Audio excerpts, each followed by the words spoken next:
STDs are on the rise. Has hookup culture finally caught up with us, or is this something worse? Here in New York City, we're seeing record rates of herpes, HPV, and other infections. But here's what most people don't know. These aren't rare diseases. They're incredibly common, and if you've contracted one, you're far from alone. Let's normalize this with facts. About 42% of adults in the US ages 18 to 59 have genital HPV. Some studies say nearly 80% of women will get HPV at some point in their lives. Between 50% and 80% of US adults carry oral herpes, HSV1, often from childhood, not even sex.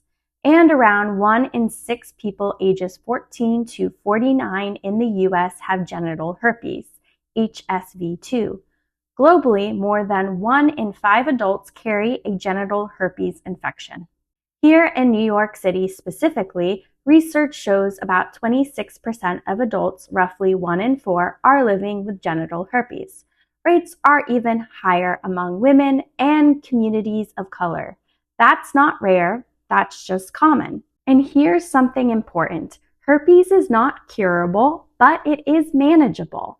There are antiviral suppressants that significantly reduce outbreaks and transmission.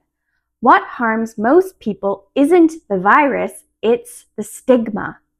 In fact, in New York State, the law prohibits knowingly having sex if you have an infectious venereal disease, which means disclosure can become a legal expectation.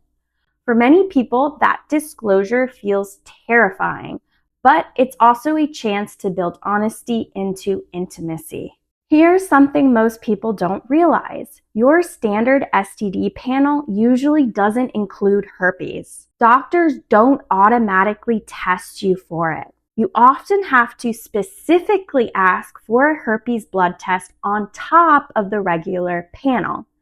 Many people walk away thinking, I'm fully tested, not realizing herpes wasn't even included. And timing matters. If you test too soon, say within 3 months after your last sexual experience, you could get a false negative. Herpes antibodies can take up to 3 months to show up on blood tests. Condoms help reduce risk, but they don't cover all the skin that the herpes or HPV can spread through. So while they're important, they're not full protection. This is where I have to re-educate clients because the sex education most of us grew up with in the US and abroad is incomplete. It teaches prevention in theory, but not the real world gaps. And here's another problem. The stigma and even the law sometimes push people not to get tested. Why? Because once herpes is documented in your medical records, in New York, you could be open to civil lawsuits if a partner claims you transmitted it without disclosure. Many people quietly decide they'd rather not officially know, because if they don't know, they feel safer legally and emotionally. Doctors, too, sometimes avoid pushing herpes tests. They'll say, most people have it, so why put you through the trauma of knowing? But that avoidance reinforces the stigma. It leaves people stuck in fear and silence instead of empowered with knowledge. Imagine if we all got tested and realized that herpes is something most of us carry. The stigma would collapse overnight. We wouldn't need herpes-only dating apps. We just see it for what it is, a common virus that doesn't define your worth or your love life. Hookup culture plays a role here. Dating apps, casual sex, and a fast-paced city like New York mean more opportunities, but also more risk. For many of my clients, the shock isn't the infection itself, it's the shame that comes after. They'll say, who will love me now? Or, does this mean my sex life is over? The truth is, no. An STD isn't a death sentence for your dating life. It's a wake-up call about how we relate to our bodies and to intimacy. This is why sex education is more than just condoms and birth control.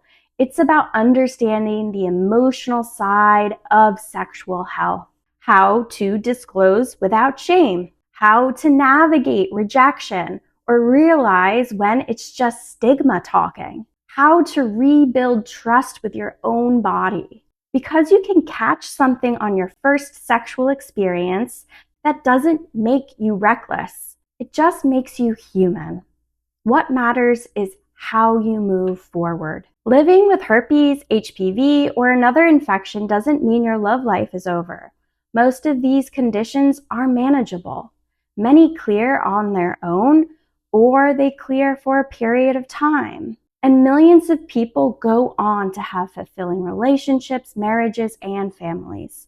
The real risk isn't the diagnosis, it's the silence. It's the lack of honest, stigma-free conversations that leave people isolated and ashamed. So let's reframe this.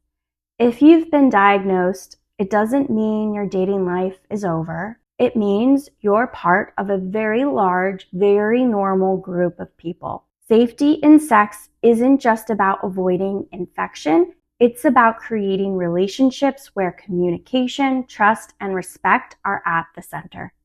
And that's what lasts. Have you ever felt the fear of STDs shaping your dating choices or your silence?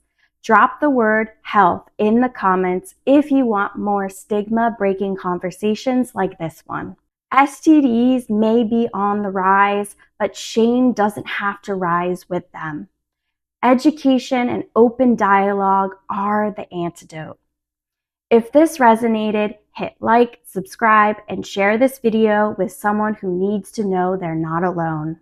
Because the more we talk about it, the safer and more accepting we all become.